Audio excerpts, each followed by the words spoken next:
Hey guys, Mr. Cohen here, back with another lesson. This one is a little bit more detail on graphing and the coordinate plane. Here we are with a coordinate plane that we're probably grown familiar with. Here I have an objective to graph point M at -3, 5. Of course, we start with the x-axis. Remember, we walk before we go up or down. In this case, we have to go to -3. I start at the origin, or 0, and I go over to -3. And then I have to go to +5. So we go -3, up 1, 2, 3, 4, 5. And I put my point there. I make my point nice and dark so I can see it. And it tells us what to call the point. And in this case, it's point M. So right by the point, I'm going to label point M. Fantastic. Let's look at another one. This time we have to graph point N at -2.5, -3.5. 0.5. We just know that's halfway in between, in this case, -2 and -3. And in this case, it's halfway between -3 and -4. So let's start with our x-axis, which is our first number here. -2.5. We're at -2. Just go over a little bit, halfway in between -2 and -3, because it is a decimal. We're halfway in between. Then we have to go to -3.5. So here, at -2.5, -1, -2, -3, -3.5 would be right about here. Notice that it's halfway in between -3 and -4, and here on the x-axis it's halfway between -2 and -3. It is possible to plot points not exactly on the line. That's fine. Point N is what we're going to name it, so we're just going to put an N right by it to show that that is point N. Here's another one. Erase my points here. Okay, this time what we're going to do is we're going to graph point Y at -1 and 25/100 and 4. So what I want you to do is pause the video, and on your paper I want you to try to graph this, or at least tell me where you think it is on the graph. Okay.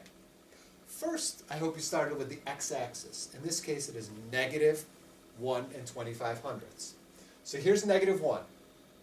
It's not at -2. That's way too far. So we're going to go about 1/4 of the way to 2. To right about there. Now I'm not finding my point yet, because my point is at y-axis of 4. So here's where I'm going up. 1, up 2, up 3, and up to 4, and then I plot my point. And what are we calling it? We're calling it point Y. Perfect. Well, now it's better. Okay, notice where we have it. The x-axis of where it is a little bit past 1, just about 25% past 1, and it is exactly on the y-axis of 4. Perfect. Not quite done yet. All right. This is a doozy, but I think we can handle it. We're going to graph A at 2, -4. Okay.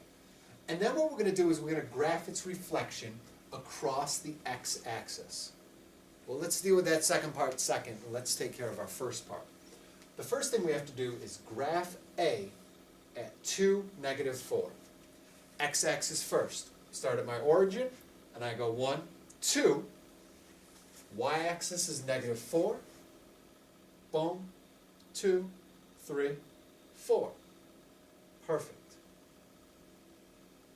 And our question did ask us to name it with A, so we will name it with A.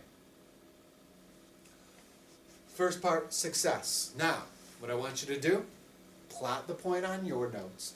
And then what I want you to do is graph the reflection across the x-axis.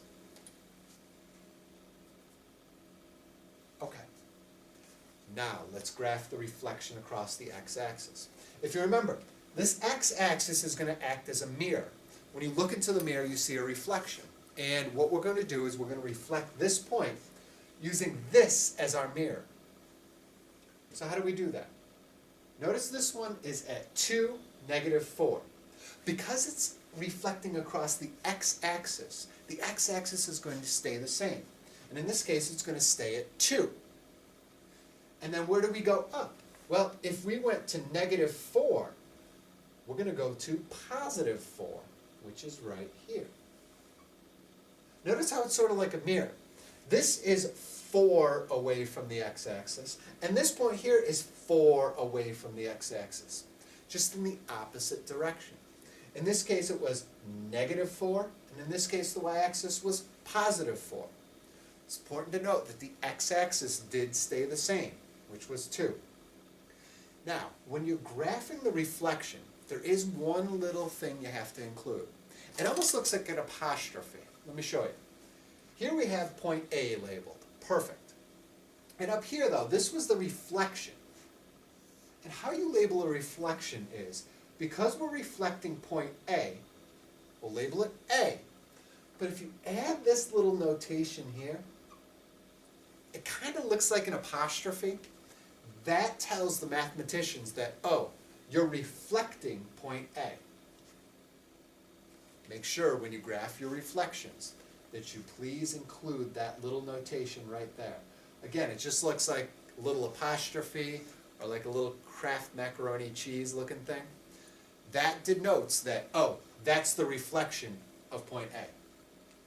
On your worksheet, I gave you a couple problems for you to plot on your own, so what I want you to do is try that. If you're having trouble, bring it to class. We'll talk about it. Until then, see you next time.